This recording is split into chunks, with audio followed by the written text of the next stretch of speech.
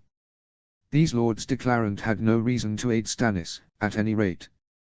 They had far less reason than Lady Lysa, in fact, and had brains. On the other hand, Baelish was his family's man, and letting him lose his position might cause problems for them down the road. This was the problem with ruling the realm. You had to weigh the good of the many, in this case the Vale, against the good of those that mattered, his house and legacy. It was a difficult decision. I have heard Sir Mamfrey Martell, the new Master of Coin who was filling the Dornish position on the council and replacing Lord Baelish, began. He was not as capable as Baelish had always been, but he was skilled enough. Tywine would much rather have one of his own men as the Master of Coin, but he needed Dorne on his side. That Lady Arryn's mental health is not the best, likely a result of her problems with bearing a healthy child. The ruling prince's second cousin continued, casually drumming his fingers on his armrest as he spoke. And while her refusal to aid the rebels shows loyalty to the crown, it does say a great many things of her character that she does nothing to aid her own kin, regardless of the dire straits that they are in. Mayhaps allowing the Vale to be taken over by more competent rulers is for the best, Your Grace. Tommen considered their advice quietly, looking thoughtful. Tywine was relieved that, despite his youth, his grandson had seemingly inherited all of the intelligence and wisdom that had skipped his parents and brother. And his stepfather too. Tommen was probably the first king since Jaehaerys II to sit on the Iron Throne and actually deserve it. His wife was sensible too, presenting herself and Tommen as pious and gracious rulers, concerned with their people's welfare. Unlike Cersei, Margaery understood that the small folk heavily outnumbered them all, and they needed the commons on their side lest they decide to rise up. Why couldn't his children be clever? What had he done to offend the gods that they gave him such fools and a dwarf for heirs? You are correct, Sir Mamfrey, Lord Varys Tommen finally declared. His voice was not yet fully broken. Tywine worried he would die before seeing Tommen groomed properly. What would happen to Tywine's legacy then? Left under Cersei's control, or the imps? His reckless and idiotic daughter, or else his dwarf, whoremonger of a son as ruler of the Rock? Horrific prospects, both of them. All of his work would be undone, ruined. House Lannister would be reduced to the mockery of a great house that it had been under his father's weak rule. He could not allow such. Whilst I admit that it is a concern for me that the Lords of Vale are prepared to rise up against their liege lady, I do believe that they have cause to be concerned. Tommen continued. I recall Lady Arryn from her late husband's term serving my father as hand, and she was not the most stable of women. Nor was her son in the best of health. I would have a royal decree drafted, removing her son and the regency from her. Lord Arryn will be given to the custody of Lord Royce, a loyal and intelligent man who can fashion him into a strong ruler, and then the Lords Declarant will form a regency council to rule the Vale until such time as Lord Robert comes of age. Yes, Your Grace. Tywine nodded at his grandson, granting the boy an approving look. A wise and sensible decision, though it was regrettable that Baelish would no longer be able to influence Lord Arryn in his family's favour. Joffrey would have just ordered everyone involved be executed at the least. Tortured and then executed at the worst. Robert would have just complained and delegated responsibility for the situation to his hand. What is next on the agenda, my lords? The young king inquired. Lord Mace, the bumbling fool that he was, spoke up. Grave news, Your Grace, he announced pompously. It seems that pirates are taking advantage of the Crown's fleet being occupied dealing with Lord Stannis' rebellion. Some 15 merchants have been attacked in the past month alone, in a series of assaults focused around the west. T's badly disrupting trade. He looked around proudly, as if announcing that pirates were attacking and damaging their trade was in some way rewardable. Idiotic man. Ah, and another thing, Your Grace, Lord Varys added. A rather curious thing about these attacks. Nobody is killed during these raids. Their ships are disabled, the crew and any passengers are secured and watched over whilst their cargo is taken to the pirates' ships, and then they are set afloat. They are left dead in the water, but nobody is hurt and provisions are left to sustain them until rescue, though not comfortably. Tommen frowned. That is very strange, he murmured. Not Ironborn or Stepstones then. Definitely not. Varys confirmed. Most of the Ironborn are engaged with the Winterlands still, and the rest are being dealt with by the Redwyne fleet. They are under control now. As for the Stepstones, a new pirate king has set himself up on Torturers Deep with 3 warships. The rest of the pirates are busy fighting him. This group is somebody else. Have this investigated, the king ordered. I would know the identities of these pirates, and their attacks must stop, regardless of whether or not they are killing people. It will be as you say, my king. The spider assented, bowing his head obediently to the young boy. In relation to earlier remarks, how goes the war against my uncle? King Tommen asked, looking at Tywine. Is there any progress being made? Soon enough, we shall have defeated them, Tywine assured his grandson confidently. We have them all pinned in their keeps. Both Riverrun and Dragonstone under siege, and they lost most of their men in the Battle of Blackwater Bay and during the campaign in the Riverlands and West. Tully cannot hold out much longer, and Stannis has no way to feed his men, meaning they are unable to fight. However, it is unlikely that he will surrender, and we cannot actually breach the walls of the castle. Most likely, Stannis will starve and then his men will lay down their arms. I see, Tommen murmured. And what of my Aunt Catelyn and cousins? Is there any word of their health? After all, they are my kin, and cannot be blamed for obeying the orders of their father and husband as they are required to. My spies in Dragonstone say that Lady Catelyn is becoming hysterical since the death of her father, Varys reported. She is insisting on fighting to the end, blaming his death on the crown, regardless of his ill health. As for your cousins, Lady Sansa and Lady Shireen are both very upset, complaining constantly of hunger. Young Lord Steffon is copying his father and remaining stoic, whilst little Lord Ois has become ill from lack of sustenance. Your aunt refuses to leave his side.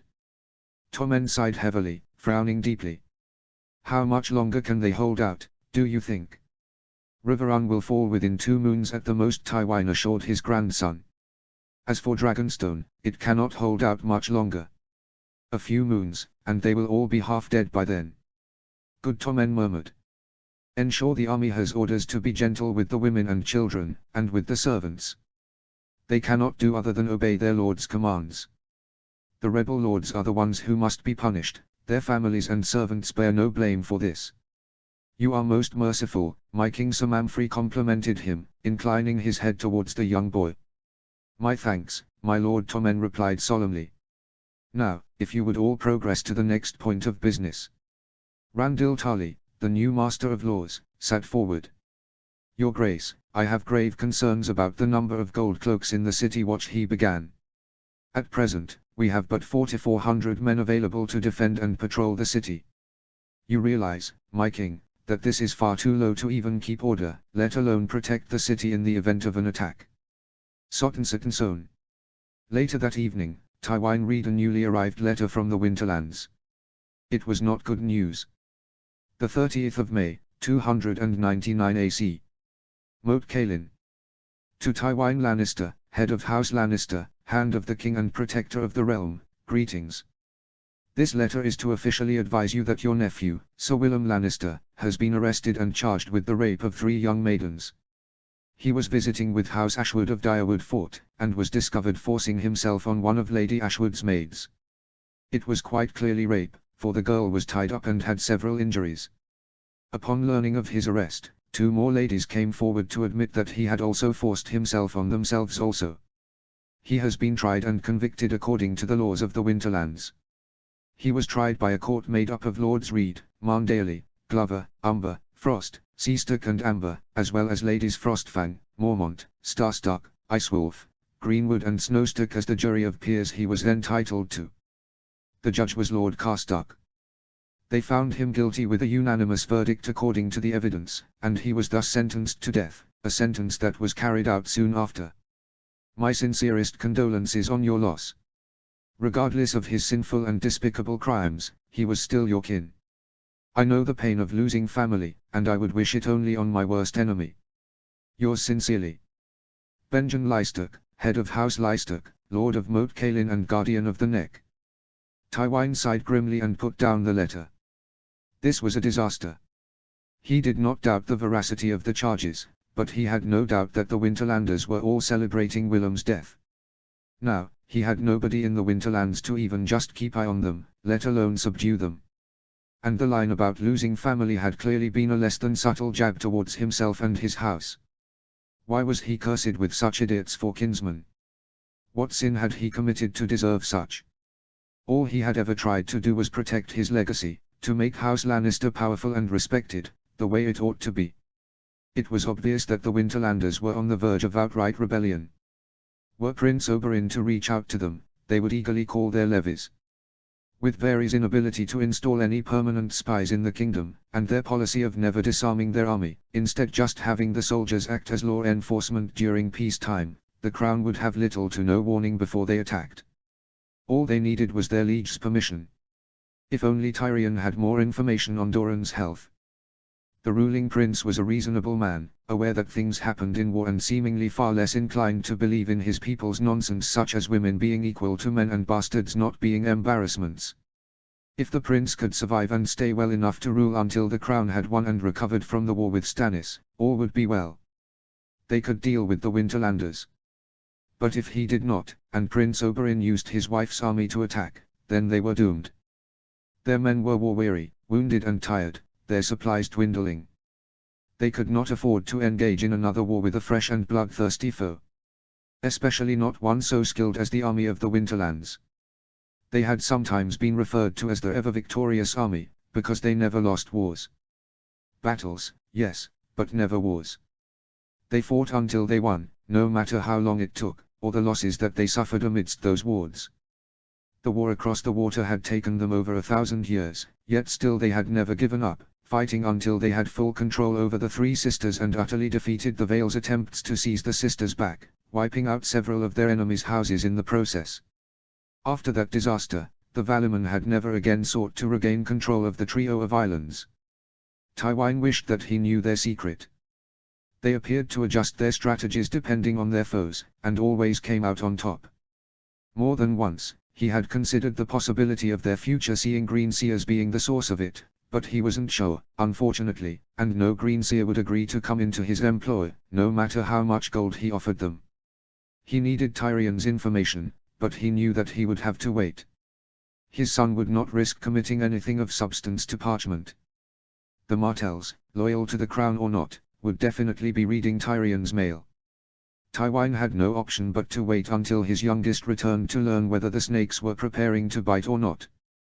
The Lord Hand took a deep sip from his goblet, frowning in bemusement at the unusual sweetness of it. It almost tasted like blood oranges, of all things. He took another sip, then frowned down into the cup. It looked like the same Arbor Gold that he usually drank, but the taste was wrong. Aurora's Tears, a familiar voice, spoke up. Tywin launched himself to his feet. Or rather, he tried to. But as he moved, his vision darkened and he was forced to grab the edge of the desk to keep from collapsing. Sir Mamfrey walked around into Tywin's line of sight, a smirk on his face. "How did you get in here?" Tywin demanded, trying to hide his dizziness. From the dark amusement in Mamfrey's dark brown eyes, he suspected that he was failing. "I was close to my cousin while she lived," Mamfrey explained, a cold smile on his lips. "Not as close as she was to her brothers, but close still. She lived here for several years, and we are us all descendants of Daenerys Martell of House Targaryen. She left a series of journals that my Aunt Lorza and my father, the late Prince Aron, often read to us as we grew up. Some of them mentioned passageways she had discovered whilst growing up in the Red Keep. After Elya's marriage, she sought them out and wrote to us, confirming their existence. One leads right into this solar. Elya Martell. By the gods, if Tywin had known the trouble her death would cause him, he might have ordered only the deaths of her babes, not her as well. My cousin Elya was only 2 years my junior, did you know that, my lord?"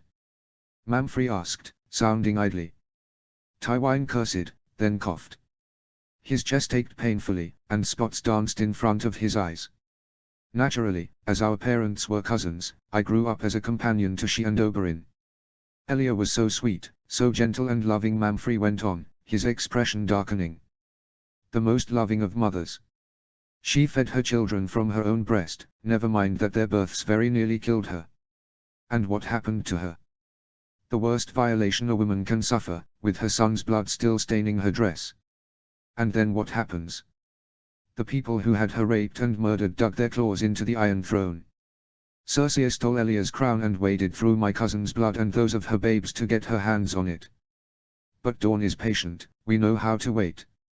And so we did. I have to admit, I was delighted that I was given the honor of doing this deed.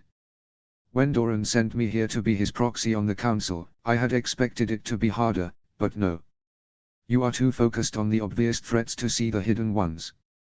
But I wanted to watch it happen, so that I could describe it to Elia's brothers. We debated, wondered whether or not to let you live long enough to see your house be reduced to nothing. But doing so risked that you might figure out a way to circumvent your plans. Dawn gives you this, milord. You are skilled at being an oath-breaking brute. You ought to be proud of yourself for being so talented at murdering women and babes.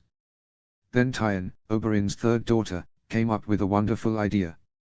She inherited her father's skill with poisons, you know, and is very skilled with them. This is her unique concoction. She named it for a story from the Free Cities, of a princess cursed to sleep for 1,000 years until the spell was broken with the death of the one who spelled her. It will put you into a coma, until such time as you receive the antidote. We will give it to you after we have defeated the crown, allowing you to see that nothing remains of your precious legacy. When you wake, Lord Tywine, Rhaenys Targaryen, Elia's daughter, will be Queen of the Seven Kingdoms. Your children will all be executed for treason, and Lord Jason Tarbeck will be Lord Paramount of the Westerlands and the new Warden of the West. Your house will be reduced to nothing. All of your remaining male relatives will be sent to the wall, and from what my cousin's wife says, they are not likely to last long, whilst the ladies will likely go to mother houses. When you wake, it will be to the knowledge that House Lannister is naught more than ashes, and your legacy will one of a murderer and his incestuous, tyrannical children. Not a legacy to admire, but one to spit and sneer at in disgust. Tywine tried to speak, to yell and grab his knife to attack Manfrey. But he could not. He had sunk to his knees, and his vision was going dark. Rhaenys Targaryen and Jason Tarbeck lived. How was it possible? It must have been a lie, to disturb him and put him off balance. But then again, nobody had ever found Rohan Webber's son's body. He had assumed it had been lost in the mines, dismissing the rumors of the child's survival after a short investigation into them with no proof of it. As for the princess, he had seen the destroyed body of a little Dornish girl in the torn remains of a red and black nightdress, but she had been too broken to see any identifying features. It was possible. It was terribly, horrifically, possible. As we speak, Manfrey continued to speak his terrible words with utter confidence and smugness in his expression. Dawn's army is preparing to march. The Winterlands have already begun to move, since my good cousin sent the word to them. You recall the report of pirates attacking your lands and failing to murder anybody from the meeting earlier. I admit, I look forward to meeting Lady Sybil Stark. She is a skilled admiral, do you not think so? Well able to outwit the idiots in charge of your own fleet. I believe that she plans to sail to Lannisport next. Some of your servants very kindly revealed that you have a secret passage leading into the rock. Our men are very grateful for it. Shame you failed to discover that the true secret to being a successful ruler is to gain loyalty through love, not cruelty. As my ancestor, Marina Martell once said, all throughout history there have been tyrants, and murderers. In the end, they always fall. Always. Tywine groaned, collapsing from his knees to all fours. Manfrey walked over to him, casually and steadily. Tywine was too weak to lift his eyes from the man's boots, and so he crouched to let Tywine meet his gaze, grabbing a chunk of his hair and pulling his head back painfully. His smirk had changed to an expression of utter loathing. Dawn is unbowed, unbent and unbroken, Lord Tywine, he whispered in a dangerous tone. If even the dragons could not defeat us, how could you genuinely believe that you could? The sun will outlast everybody, except perhaps winter. What a shame for you that you angered both. Chapter 26. The beginning of the end. The Red Keep, the 30th of June, 299 AC. Jaime. R.I. Cersei screamed loudly, seconds after they entered the Hand's office. The first thing they saw was their father, sprawled on the floor and frighteningly still. Jamie immediately began scanning the room for any assailants, clutching at his sword hilt. That the only sign of any problems was some parchment, scattered as Tywine had fallen, only made him more uneasy. How could he defeat an intangible enemy such as illness, as this seemed to be? "Father!" Cersei cried. "Maester! Somebody fetch the Maester, quickly! Father!" She flung herself down on her knees beside her father, struggling to ascertain if he breathed. Jamie watched with his heart in his throat as she held her fingers against his mouth and nose. "He breathes, he lives," she declared in relief after a moment. "But he will not stir. Gods, where is that idiot Maester? Where is Pycelle? I can go." Jamie